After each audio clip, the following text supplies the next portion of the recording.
ప్రజలందరికి కలగపోవు మహా సంతోషకరమైన శుభవర్తమానమును నేను మీకు తెలియజేస్తున్నాను. ఇక్కడ ఇదిగో దూత మహాశుభవర్తమానం. వర్తమానం వేరు, మహాశుభవర్తమానం వేరు. వర్తమానం అంటే మంచి వార్త చెప్పేది. మగపిల్లడు పుట్టాడు అని చెప్పగానే, మగపిల్లడు పుట్టాడు అనగానే మంచి వార్త అంటే అది వార్త, అది శుభవార్త. శుభవార్తల్లో ఇంకొకటి ఏంటంట, మహాశుభవార్త. ఈ శుభవార్తకి ఈ శుభవార్తకి తేడా ఏంటి అసలు? కొంచెం మనం ఆలోచన చేద్దాం. నిదానంగా చెప్తాను, కొంచెం ఆలోచన చేయండి. బాప్తిస్మ పొందేవారు కూడా జాగ్రత్తగా ఆలోచించండి. ఇది ఎప్పుడు జరిగింది ఈ మాట అంటే 2025 సంవత్సరాల క్రితం యేసు ప్రభు వారు పశువుల తొట్లో, పశువుల పాకలో తొట్లో పరుండ పెట్టినప్పుడు దేవదూతలు వచ్చి, దేవదూత అంటే ఒక్కడు కాదు, చెప్పింది దేవదూతే కానీ అక్కడ వచ్చిన జనాభా మాత్రం సమూహం. అంటే ఎప్పుడు కూడా పరలోక రాజ్యం నుండి దేవదూతలు చాలా దిగారు, కానీ ఒకరిద్దరు దిగారు, ముగ్గురు దిగారు, కానీ సమూహం దిగల. యేసు ప్రభు భూలోకములో ఉన్నప్పుడు సమూహం దిగింది. సమూహం అంటే దేవదూతల సమూహం. వీళ్ళు ఎక్కడున్నారు అని చెప్పాల్సి వస్తే గొర్రెలు కాసుకుంటున్నారు, గొర్రెలు కాపరు. వీళ్ళు చీకటి మార్గంలో ఉన్నారు. ప్రకాశమైన ఒక వెలుగు వచ్చింది. వెలుగు ఏంట్రా బాబు అని ఆశ్చర్యంగా చూస్తున్నప్పుడు వర్తమానం అందుతుంది. ఈ వర్తమానం ఏంటి అని చూస్తే, మీ మహా అయితే దూత భయపడుకుడి, ఇదిగో ప్రజలందరికీ కలగబోవు మహా సంతోషకరమైన వర్తమానం. అంటే ప్రజలందరికీ, గమనించిన వాక్యాన్ని, ఒక నీకు నాకు కాదు, ఒక ఊరికి, ఒక దేశానికి, ఒక ప్రాంతానికి కాదు. ప్రజలు అంటే భూమి మీద ఉన్న ప్రతి ప్రజలకు సంతోషకరమైన వర్తమానం. ఇక్కడ ఏంటి మనం గమనించాలి? సంతోషకరమైన వర్తమానం. ఈ మాట ఎవరు చెప్పారు అంటే దేవదూతలు. ఎవరు? ఫోన్ అవుతుంది చూడండి, మీరు ఫోన్ చెప్పండి, ఫోన్ చెప్పండి.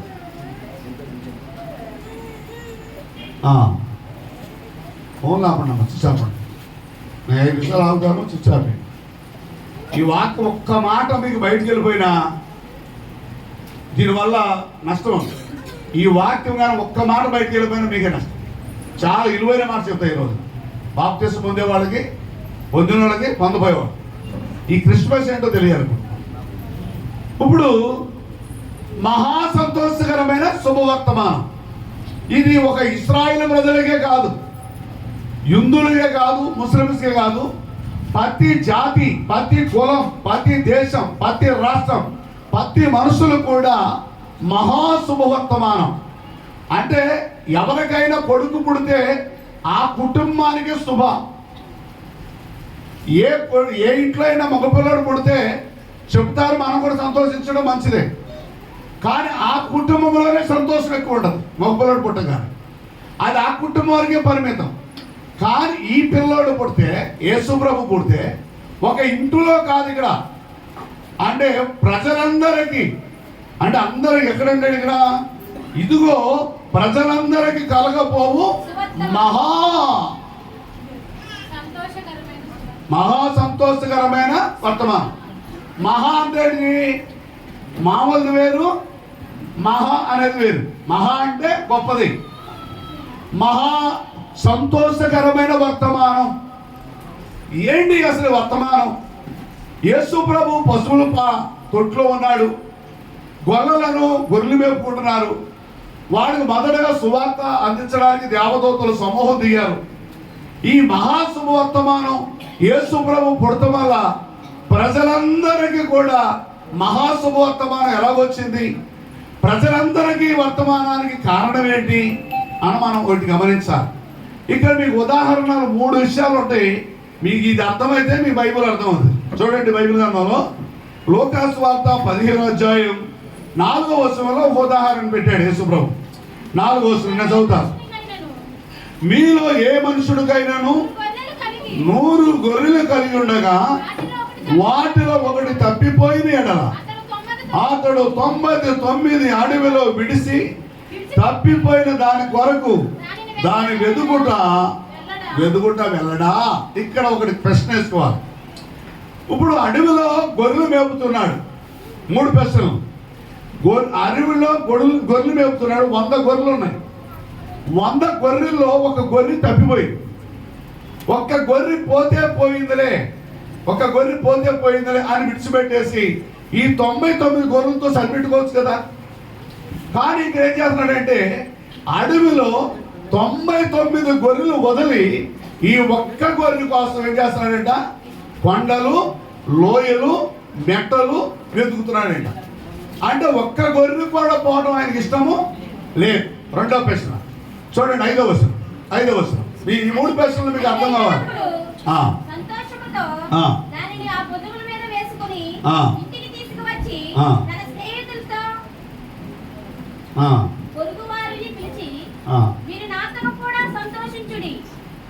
అట్ట కాదు, దాంట్లో పావుకున్న నాణ్యం ఉండొచ్చు. ఏ స్త్రీకైనా 10 ఎన్ని నాణ్యములు ఉండగా అందులో ఒక నాణ్యం పోతే ఆమె దీపం వెలిగించి ఇల్లు ఊడ్చి అది దొరుకు వరకు జాగ్రత్తగా ఎదగదా. ఇది రెండోది. ఒకటి, 100 గొర్రెల్లో ఒక గొర్రె తప్పిపోయింది, 99 గొర్రెలు వదిలిపెట్టి ఒక్క గొర్రె కోసం ఆయన ఎదుగుతున్నాడు. ఒకటి. రెండో విషయం చెప్తా. ఒక స్త్రీకి 10 నాణ్యాలు ఉన్నాయి, బంగారపు నాణ్యాలు. 10 నాణ్యాల్లో ఒక నాణ్యం పోయింది. ఒక నాణ్యం పోతే పోయిందని వదిలిపెడుతుందా చెప్పండి? ఈ నాణ్యం వరకు ఏం చేస్తుంది? ఇల్లు ఉడుతుంది, మొత్తం ఇల్లు ఉడిచి సామానంతో చదువుకుంటుంది, ఎక్కడ దొరుకుతుందో చూద్ది. అది దొరికిన తర్వాత వెంటనే ఏం చేస్తుంది చెప్పండి? ఆ పొరుగు వారితో చెలిగత్తుల దగ్గరికి వెళ్ళి పిలిచి, ఇదో నా పోయిన నాణ్యం నాకు దొరికింది అని సంతోషిస్తుంది. మూడో విషయం చూడండి, అక్కడ ఈ 3వ విషయం లోక సువార్త అక్కడే 15వ అధ్యాయం 24వ వచనం. ఈ నా కుమారుడు చనిపోయి మరలా బ్రతికిను, తప్పిపోయి దొరికినని చెప్పాను. అంతటా వారు సంతోషపడి సాగిరి. 3 విషయాల్లో సంతోషం కనిపిస్తుంది. ఒకటి, 100 గొర్రెల్లో ఒక గొర్రె పోతే సంతోషం లేదు. ఆ గొర్రె వెతికినప్పుడు దొరికినప్పుడు ఏమైందంట? సంతోషం వచ్చింది. 9 నాణ్యాలు 10 నాణ్యాల్లో 10 నాణ్యాల్లో ఒక నాణ్యం పోతే సంతోషం లేదు. అది మరలా తిరిగి దొరికితే సంతోషం వచ్చింది. మూడోది, తప్పిపోయిన కుమారుడు. ఒక తండ్రికి 2 కొడుకులు ఉన్నారు. ఒక్క కొడుకు పోయాడు, తండ్రిని వదిలిపెట్టాడు, ఆస్తులు తీసుకుని వెళ్ళిపోయాడు.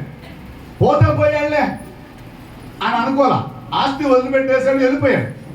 పోతే పోయాడులే అనుకోకుండా ఏం చేశాడంటే ఈ తప్పిపోయిన కుమారుడు దూరం వెళ్ళిపోయాడు, దుర్వ్యాపారం చేశాడు, మరలా నష్టపోయి తిరిగి తండ్రి దగ్గరికి వచ్చాడు. తండ్రి దగ్గర వస్తూ ఏమన్నాడంటే, కూలివాడలో ఒక్కడిగా నన్ను చేర్చుకుంటే చాలు అనుకొని వచ్చాడు. కానీ తండ్రి ఏం చేశాడు తెలుసా? పరిగెత్తుకుండా వెళ్ళి మెడ మీద పడి ముద్దు పెట్టుకొని తప్పిపోయిన నా కుమారుడు దొరికాడని తీసుకువెళ్ళి బట్టలు మార్చి కొత్త బట్టలు వేసి ఇంట్లో తీసుకెళ్ళి ఏం చేస్తున్నాడంట? ఏం పెట్టాడు అక్కడ? విందు ఏర్పాటు చేశాడు. దేవునికి స్తోత్రం. ఈ 3 ప్రశ్నలు మీకు అర్థం కావాలి. ఈ 3 ప్రశ్నలు అర్థమైతే మీకు బైబిల్ అర్థమవుతుంది. ఇప్పుడు మహాశుభవర్తమానం, మహాశుభవర్తమానం ఎవరికి శుభవర్తమానం? ఒక కులానికా, ఒక దేశానికా, ఒక రాష్ట్రానికా, ఒక ప్రజలకా? భూమి మీద ఉన్న ప్రతి ప్రజలకు, ప్రతి భాష వారికి, ప్రతి జాతి వారికి, ప్రతి వారికి కూడా శుభవర్తమానం. ఏంటి వర్తమానం అంటే ఈ 3 విషయాలు మనం గమనించాలి. 100 గొర్రెల్లో ఒక గొర్రె తప్పిపోయిందంటే ఆ గొర్రె దొరకగానే ఆయనకి ఎంత సంతోషం వచ్చేసింది. ఇంకో గొర్రె కోసం వచ్చేది కానీ ఆ గొర్రె కోసం సంతోషం వచ్చింది. అలాగే నాణ్యములు 10 నాణ్యములు ఒక నాణ్యం పోతే ఆ నాణ్యం దొరకగానే ఆమెకు సంతోషం వచ్చింది. ఇప్పుడు ఈ తప్పిపోయిన కుమారుడు వెళ్ళిపోయి తిరిగి మళ్ళీ తండ్రి దగ్గరకు వస్తే తండ్రికి ఎక్కడ లేని సంతోషం వచ్చింది కదా. ఇప్పుడు ఈ సంతోషం తండ్రికి ఎక్కడుంది? అని కొంచెం అర్థం చేసుకుంటే అర్థమవుతుంది, బైబిల్ అర్థమవుతుంది. ఇప్పుడు ఈ నాణ్యం ఎవరు ఇంతకీ తెలుసుకోవాలి. ఈ నాణ్యం ఎవరు? ఈ 9-10 నాణ్యాల్లో ఒక నాణ్యం పోతే పోయిందిలే అని వదిలిపెడితే బాగుండేది. ఈ 9 నాణ్యాలు దేవదూతలుగా సూచనగా ఉన్నాయి. ఈ ఒక నాణ్యం పోగొట్టుకున్న నాణ్యం ఎక్కడ పోగొట్టుకున్నాడు అంటే ఈ అబమ్మని ఆదాముని దేవుడు ఏదేని తోటలో పెట్టాడు. బాగా అర్థం చేసుకోండి. అబమ్మని ఆదాముని ఏదేని తోటలో పెట్టాడు. వాళ్ళు ఈ పళ్ళ వృక్షాలని పొలాలని తినండి, మంచి చెట్లు తెలుగు వృక్ష ఫలం తినవద్దు అని చెప్పినప్పుడు వాళ్ళు సాతాను వచ్చేం చేసిన వాళ్ళని మాయముంచి మోసం చేసి తినవద్దన పండు తినిపించేసింది. ఎప్పుడైతే తినిపించేసిందో దేవుడు వచ్చి అవమ్మ ఆదాం ఎక్కడున్నారు మీరు అని చెప్పగానే నీ మాట నీ స్వరం విన్నప్పుడు మేము సిగ్గుమాలను ఉన్నాం, సిగ్గుపడుతున్నాం, దిగంబర్లో అన్నాం.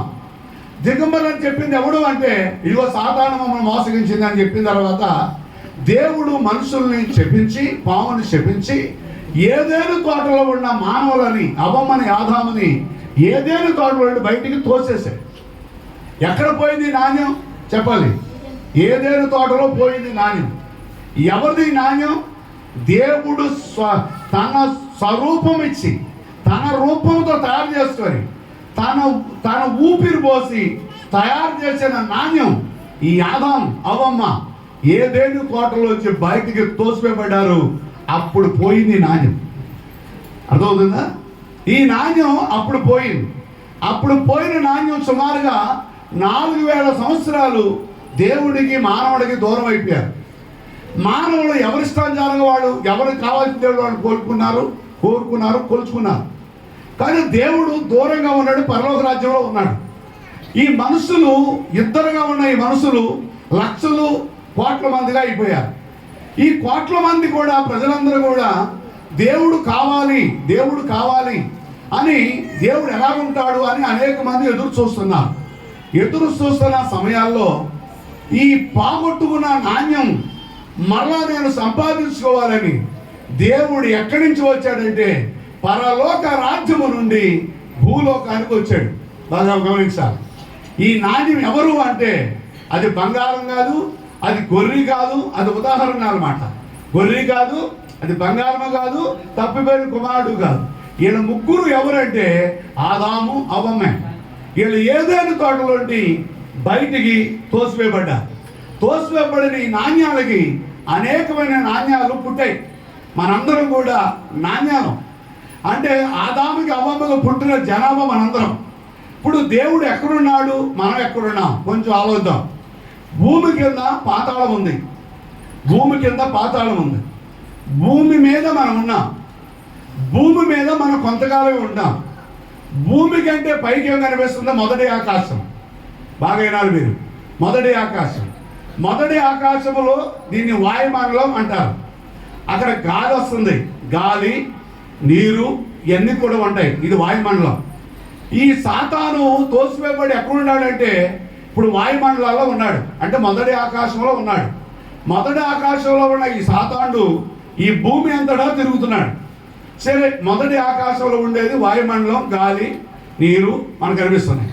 రెండో ఆకాశం సూర్యుడు చంద్రుడు నక్షత్రాలు. రెండో ఆకాశంలో ఎవరున్నారు మీరు చెప్పాలి. మీరు కూడా సూర్యుడు చంద్రుడు నక్షత్రాలు ఉన్నాయి. ఇక్కడ ఈ రెండో ఆకాశం చూడండి. హల్లెలూయా. మూడో ఆకాశంలో హల్లెలూయా హల్లెలూయా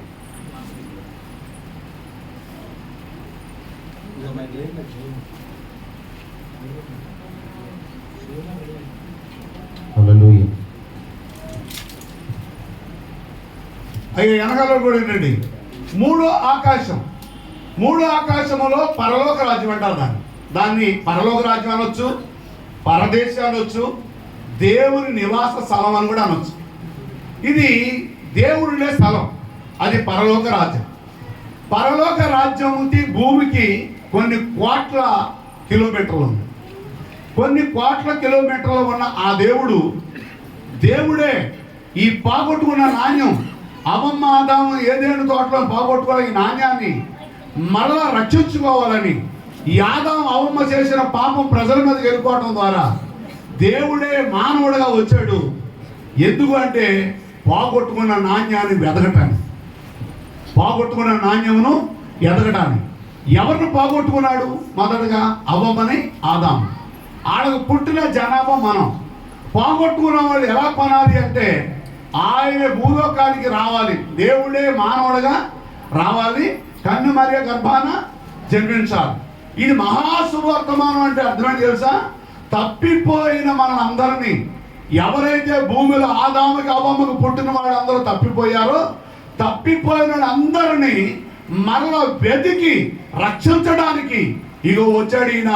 మహా సంతోషకరమైన వర్తమానం ఇది. అంటే ఈ వర్తమానం ఎలాంటిది అంటే మహా సంతోషకరమైన వర్తమానం. ఎవరికి ఈ వర్తమానం అంటే ఒకటి గమనించాలి. ఈ వర్తమానం అందరికీ కాదు.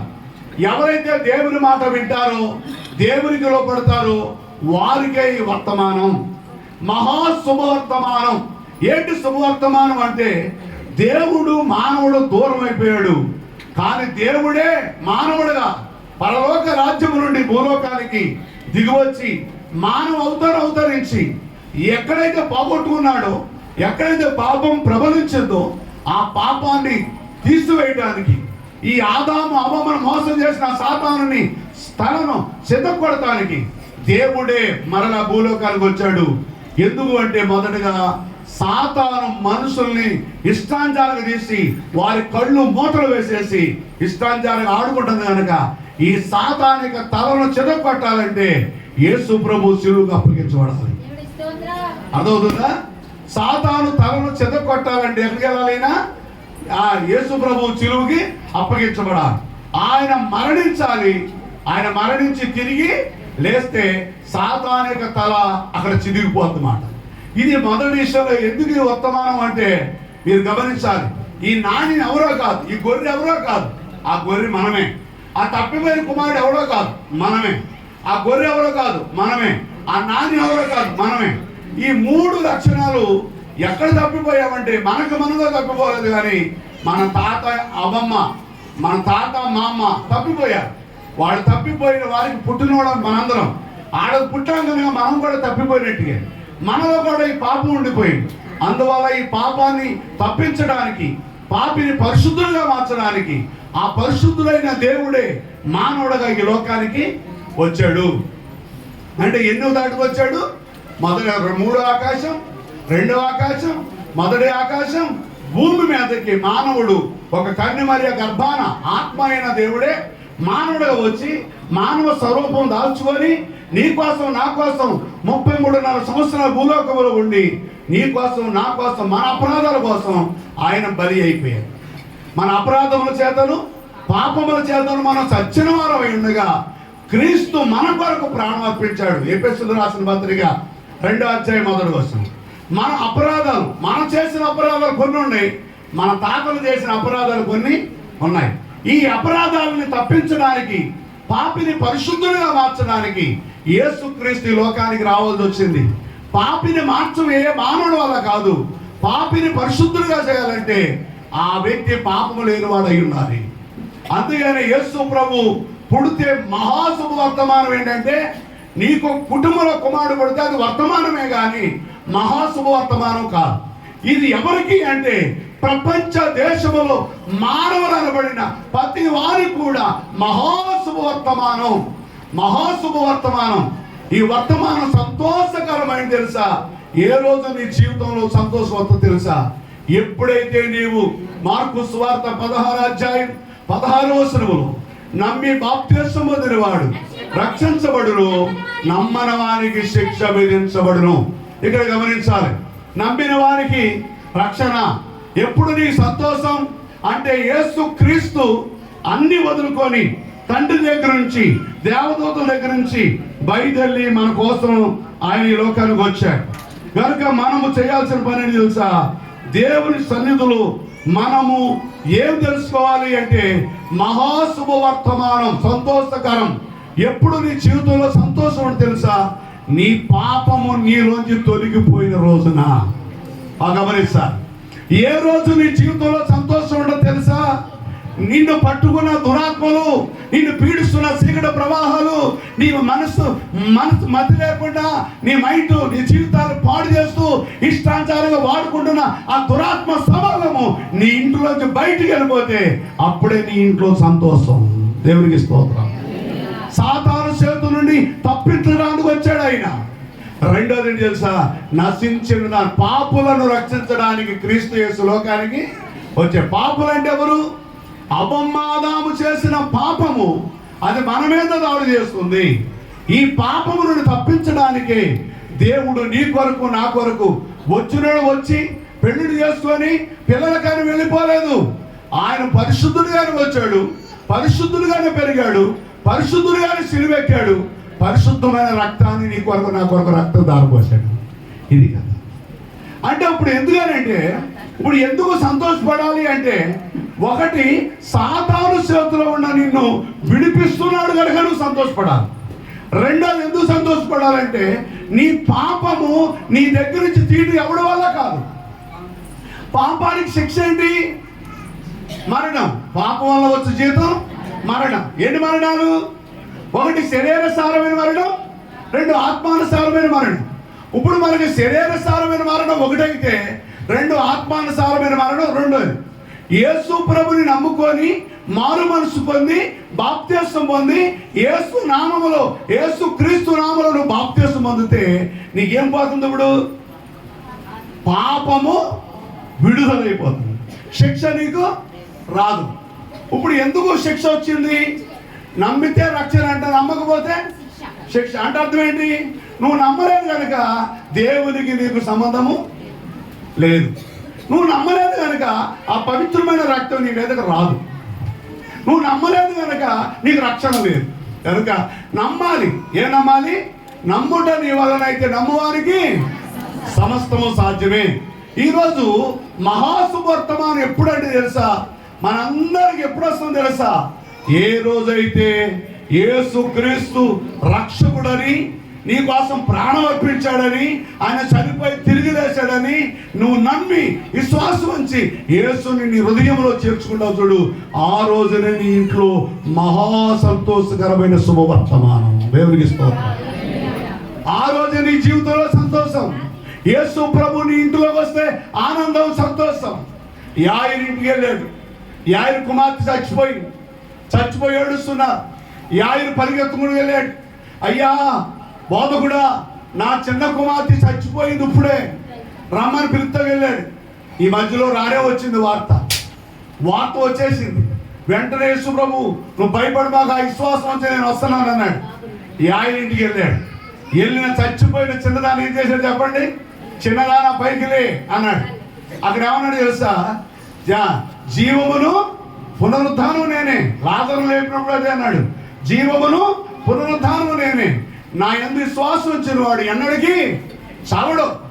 సావనాది శరీరాన్ని విడుతుంది, కానీ రెండవ మరణం ఒకటి ఉంది, అది అగ్ని ఆరదు, పురుగు సావదు.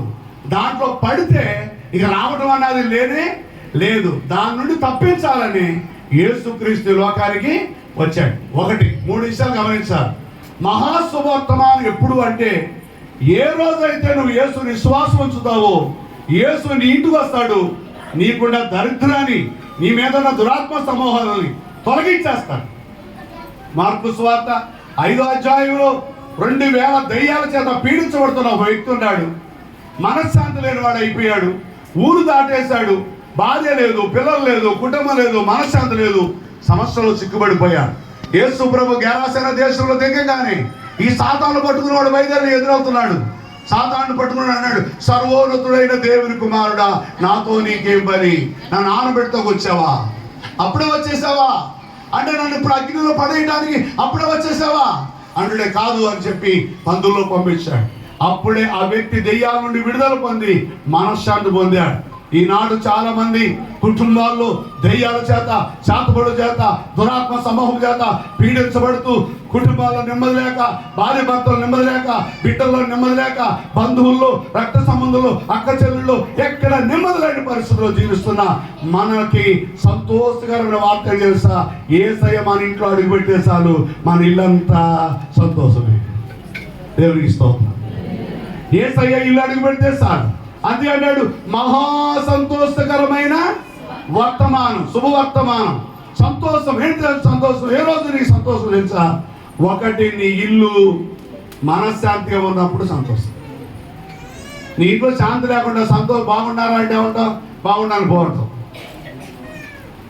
మా పెద్దనాన్న ఉండేవాళ్ళు, పెద్దయిన బాగున్నావా అంటే బాగుండాలి పో, బాగుండాలి పోనేవాడు. ఇప్పుడు బాగోలేనాడు బాగున్నాడు ఏం చెప్తాడు?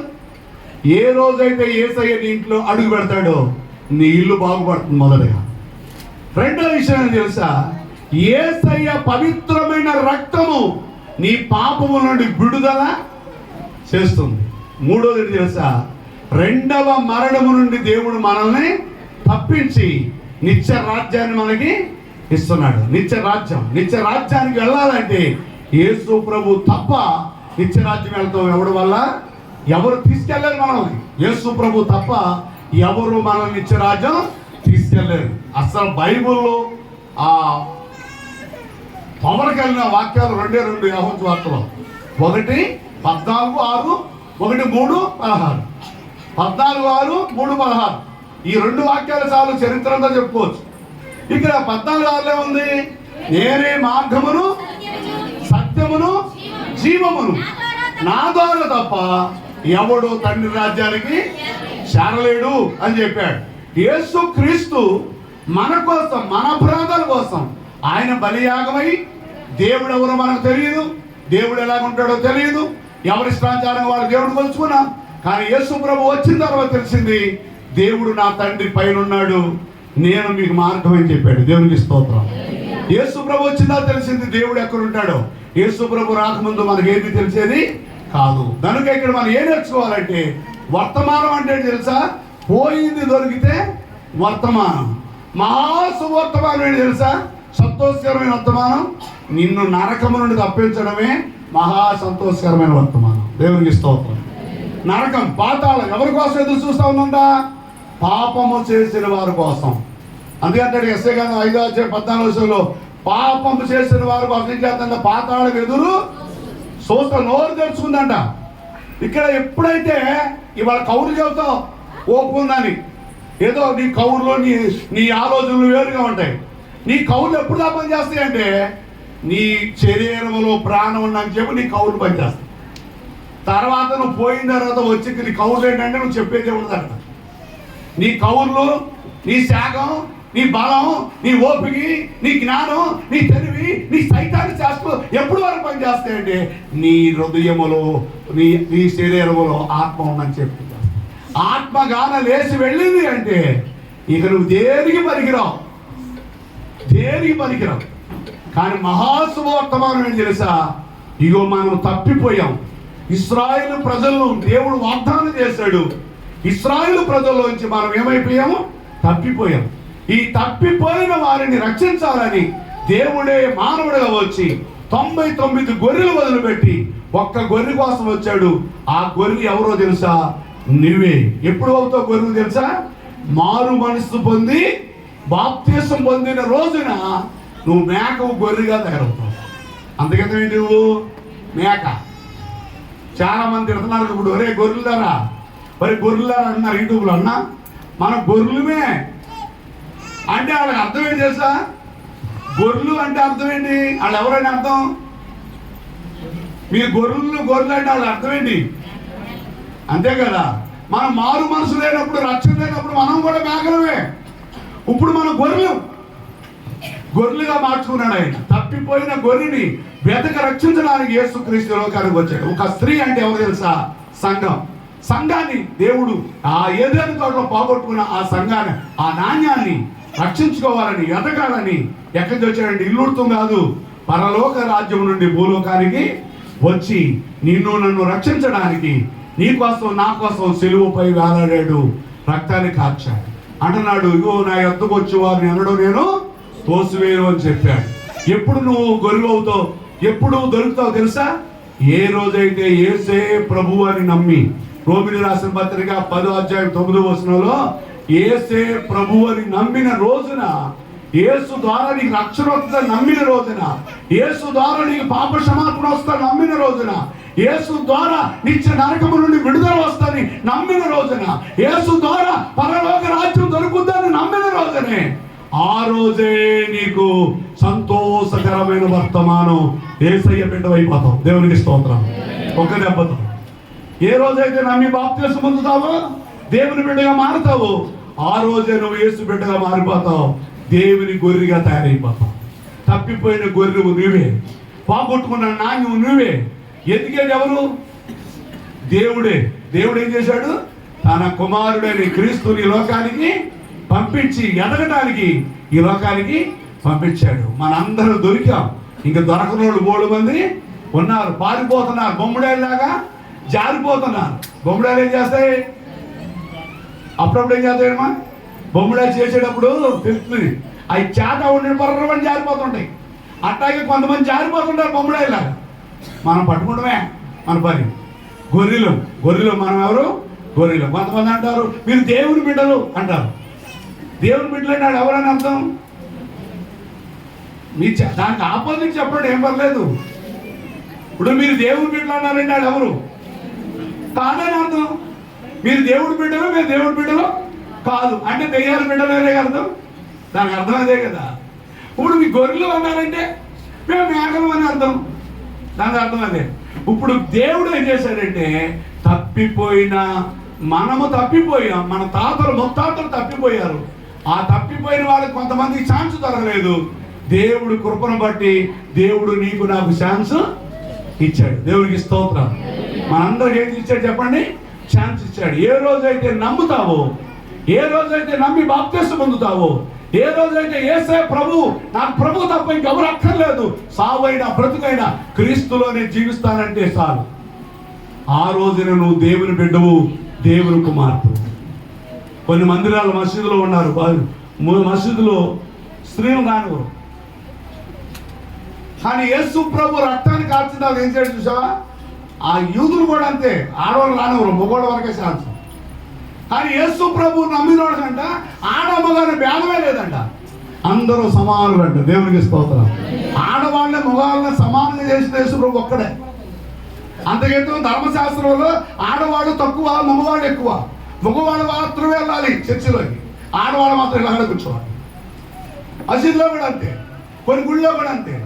అంటరాని వాళ్ళగా, అంటరాని సిటే లేదు. అంటరాని వాళ్ళంటే ఒక స్త్రీ అంట ప్రతి సమయంలో పనికిరాలంటే గుళ్ళో రావటానికి. కానీ ఈ గుళ్ళో రావటానికి ప్రతి సమయంలో కూడా కుదురుతుంది. ఎందుకు తెలుసా? యేసయ్య రక్తము నిన్ను నన్ను పవిత్రపరిచేసిందంటే. దేవునికి స్తోత్రం. మనకు మైలు కూడా తొలిగిపోయింది. మైలు ఉందా? మైలు పెట్టలాగా పనే లేదు, కాకులు పిలవాల్సిన పని లేదు, పిండాలు పెట్టాల్సిన పని లేదు, అన్నీ ఆయన పెట్టేసేది. కనుక గమనిస్తున్నారా? మనకు మైలు లేదు, ఏది లేదు, అంటూ లేదు, ఏది లేదు. ఆడని తక్కువ లేదు, మగని ఎక్కువ లేదు. మనందరూ ఎవరు చెప్పండి? సమానులమే. అబ్బా ఎంత సమానులుగా చేశారండి. ఒకప్పుడు యూదులకే రక్షణ, మనకు లేదు. అందుకని దేవుడు ఏం చేశారంటే తన స్వరక్తం ఇచ్చి మన పాపాలు కడిగి దేవుడు ఎవరో మనకు తెలియజేశాడు. మనకు సున్నత లేదు, మనకు వాగ్దానం లేదు. అయినప్పుడు కూడా ఏం చేశాడంటే యేసు రక్తముతో మనల్ని ఇశ్రాయేలుతో పౌరులుగా కలిపేశాడు. ఎందుకు తెలుసా? మహాశుభవర్తమానం ఏంటి తెలుసా? తప్పిపోయి నీ తాతలు ముత్తాతలు తప్పిపోయారు, వాళ్ళతో పాటు నువ్వు తప్పిపోయావు, నేను తప్పిపోయాను. తప్పిపోయిన మనల్ని వెతికి వెతికి వెతికి పట్టుకున్నాడు. అంతే, వాక్యం ద్వారా పట్టుకున్నాడు. మనందరం యేసు ప్రభు చేతిలోకి వచ్చేసాం. దేవునికి స్తోత్రం. అందుకని మనందరం ఎవరు అంట? దేవుని పిల్లలం. మహాశుభవర్తమానం. ఎవరికి వర్తమానం అంటే అగో ఉయ్యాల్లో పడుకున్నాడే 2020 సంవత్సరాలు కదా, ఇప్పుడు పడుకోవాలి ఆయన. జ్వాలపాట పాడకుండా ఇప్పుడు చాలా మంది లాలి ఆయి జో జో లాలి క్రైస్తవులు మోసపోతున్నారు. ఆయన పిల్లోడు కాదు, పెద్దోడు అయిపోయాడు. ఆయన చనిపోయాడు, తిరిగి వేసి వెళ్ళిపోయాడు. ఆయన ఇప్పుడు తిరిగి వస్తున్నాడు. ముస్లిమ్స్ బోధకులు కూడా వింటున్నారు. ఆడ కూడా చెబుతున్నారు, ఏం తెలుసా, యేసు ప్రభు రాబోతున్నాడు అని ముస్లిమ్స్ కూడా చెబుతున్నారు. ప్రతి గ్రంథాలు తెలియజేస్తున్నాయి, యేసు ప్రభు వస్తాడు, పరిశుద్ధులు మాత్రమే తీసుకెళ్తాడని. ఎవరు తీసుకెళ్తారు తెలుసా?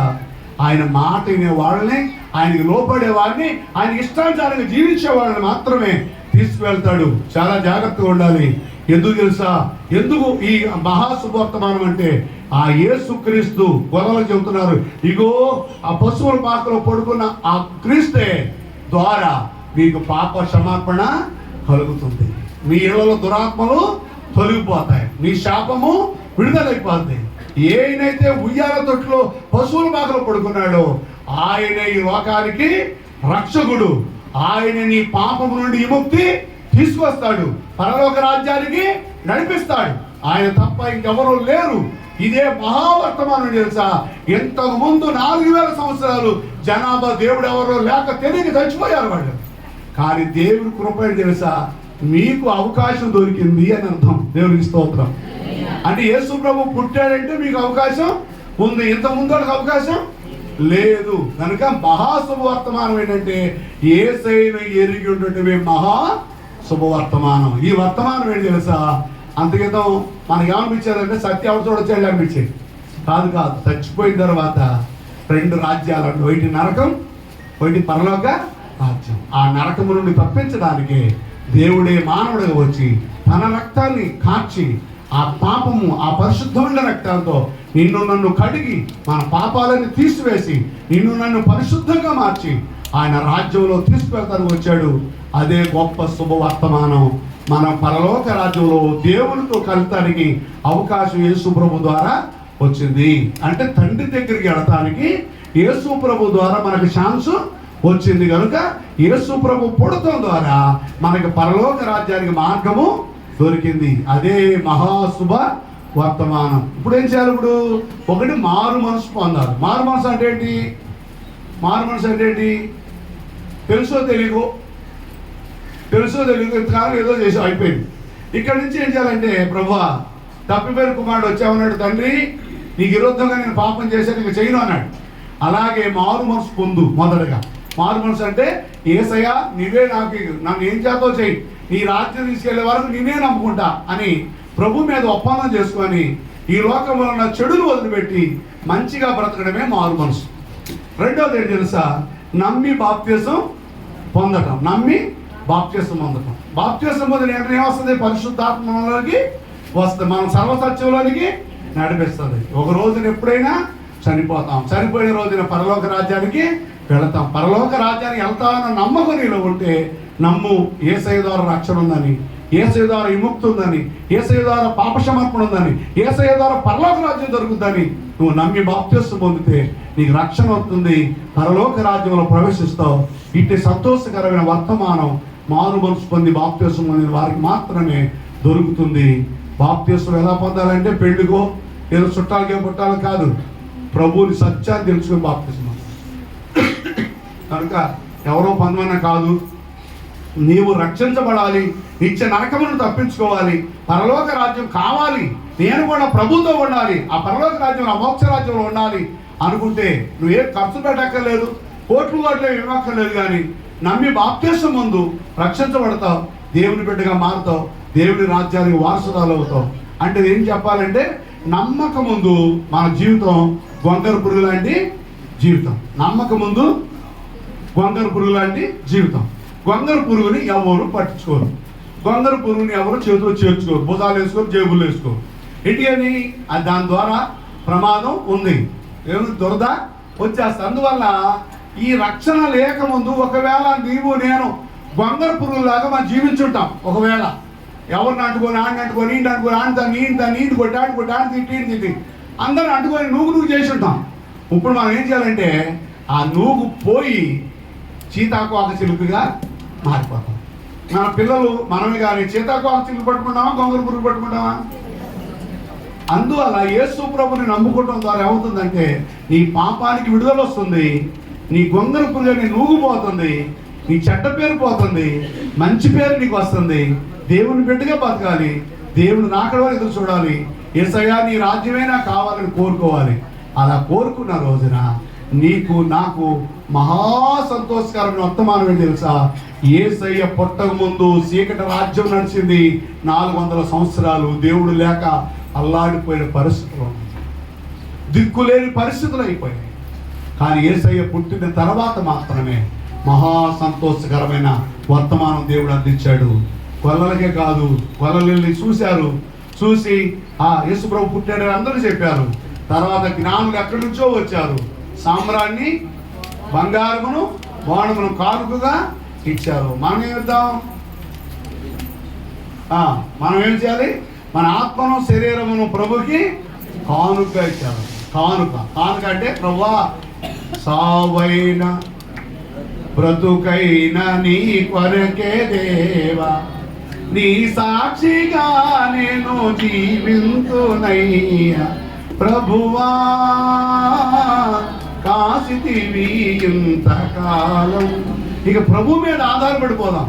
ప్రభువు మీద ఆధారపడిపోయి ప్రభు బిడ్డగా బతుకుతూ, ప్రభువా మమ్మల్ని ఏం చేస్తావు చెయ్యి, నీ చిత్తం, నీ క్యాలెండర్ అయిపోతున్నాను, నీకు ఇష్టమైపోతున్నాను, నువ్వే నాకు తప్పదు, నువ్వు తప్ప నాకు దొరికేప్పుడు లేరు అని ప్రభు దగ్గరికి వస్తే నీ శాపాన్ని తొలగిస్తాడు. నీ తాతలు ముత్తాతలుగా ఇచ్చిన శాపాన్ని, నీకున్న దురాత్మ సమూహాలని, నీకున్న చేతబడ్డ శక్తులను, నీకున్న బలహీనతలను, నీకున్న కష్టాలను, నీ కన్నీళ్లను తొలగించి ఆయన నిన్ను పరిశుద్ధపరుస్తాడు, నీతిమంతురాలుగా చేస్తాడు, తయారు చేస్తాడు. ఒక సీతాకు ఒక చిలుకుగా నిన్ను మారుస్తాడు, ఒక పవిత్రమైన స్థానంలో నిలబెడతాడు. మోక్ష రాజ్యాన్ని నీకు దేవుడు ఇస్తాడు. నేడు క్రిస్మస్ అంటే క్రీస్తుని ఆరాధించుట, క్రీస్తుని ఆరాధించుట, దేవుని వాక్యం వినుట, వినాలి, క్రీస్తుని ఆరాధించాలి. ఈ రోజున అలాగే లేవు క్రిస్మస్. నిబ్బరం కలిగి దైనమగుండు ఉండు ఉండు డింగ్ డింగ్ డింగ్ డింగ్ డింగ్ డింగ్ డింగ్ డింగ్ అంటే వెనకాల మ్యూజిక్. అలా కాదు క్రిస్మస్ అంటే. అది కాదు.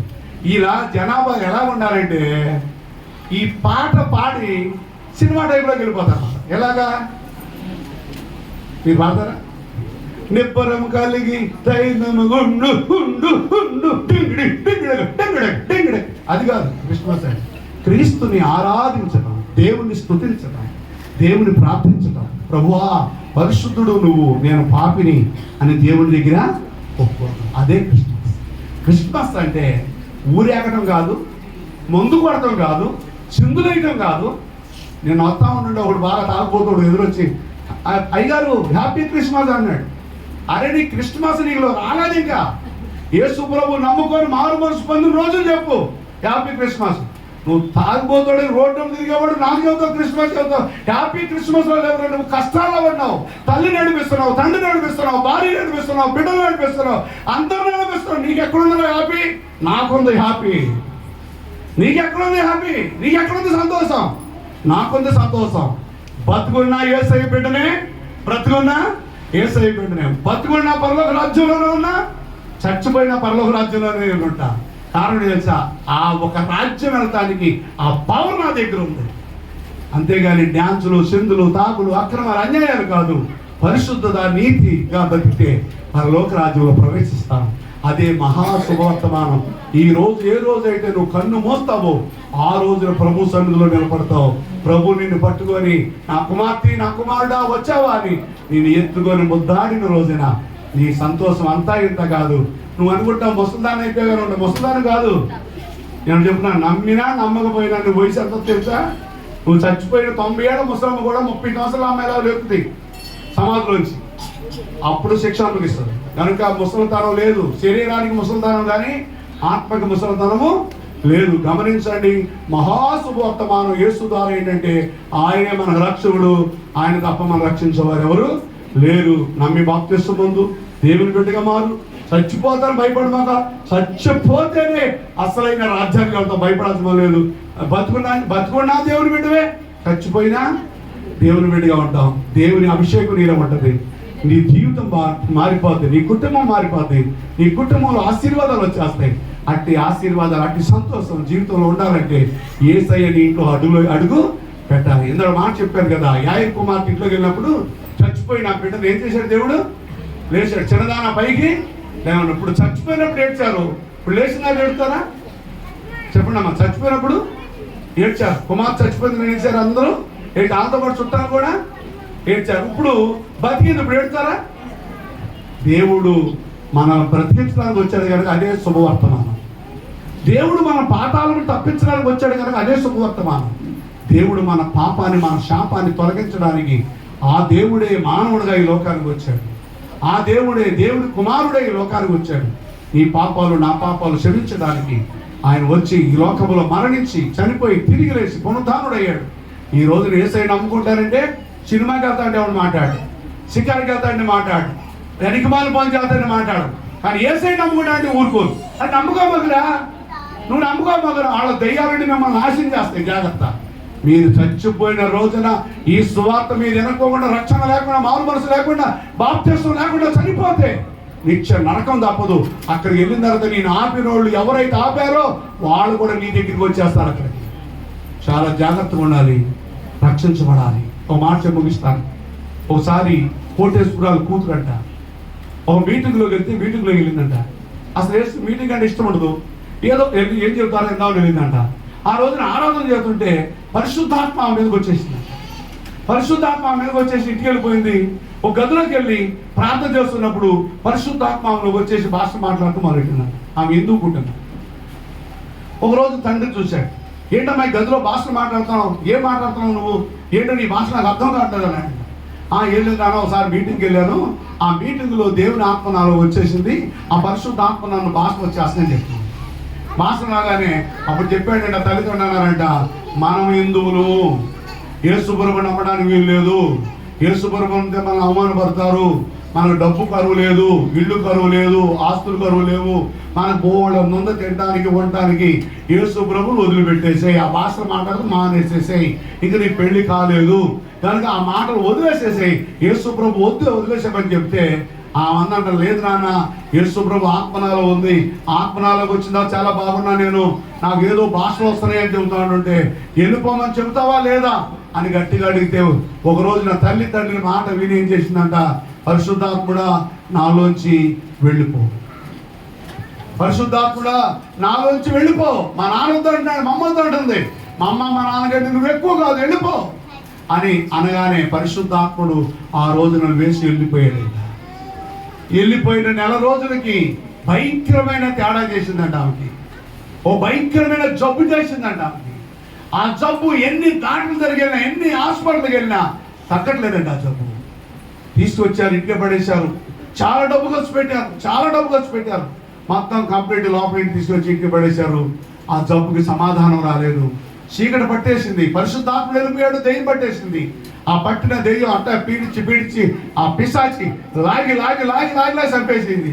చచ్చిపోయేటప్పుడు మాట చెప్పిందంట, అదేం తెలుసా, నేను యేసయ్యను నమ్ముకొని పరలోక రాజ్యం వెళ్తానంటే వద్దన్నావు నాన్న, అమ్మ యేసయ్య ద్వారా పరలోక రాజ్యం ఉందని నేను నమ్మాను, యేసయ్య పరిశుద్ధాత్మ నాలోకి వచ్చింది, ఆ పరిశుద్ధాత్మ వెళ్ళిపోమని మీరు చెప్పారు, మీ మాట విని పరిశుద్ధాత్మ వెళ్ళిపోమని చెప్పాను, దురాత్మ వచ్చి నన్ను పట్టుకుంది, ఇప్పుడు నన్ను చంపడానికి సిద్ధమైపోయింది, సాగుతాను సిద్ధంగా ఉన్నాను, నేను నరకానికి వెళ్తాను, అమ్మా నాన్న నాకు లాస్ట్ ఒక కోరిక ఉంది, ఆ కోరిక తీరుస్తారా అని అడిగిందంట.